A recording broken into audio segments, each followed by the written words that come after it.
Hi, this is Tutor Nick P, and this is lesson 769.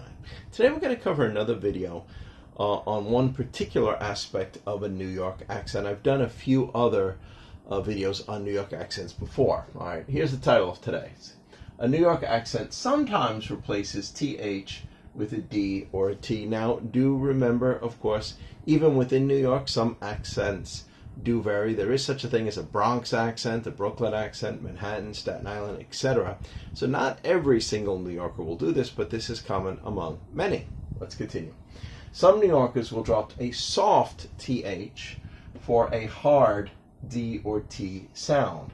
And I just give some examples here. So instead of, in typical English, we might say, that ain't right, or that isn't right. A New Yorker might say, that ain't right, or tat ain't right, or that ain't right. All right, here's the next one. Instead of saying these are for you, a New Yorker may say these are for you, something like that. All right, instead of saying 1, 2, 3, a New Yorker may say 1, 2, 3. Sometimes. All right, instead of saying, like a typical American, she lives on 33rd Street, we might hear, she lives on Toity Street, something like that.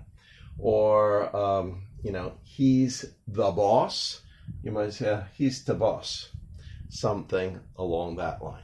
Okay, anyway, I hope you got it. I hope it was clear. I hope it was informative. Thank you for your time. Bye-bye.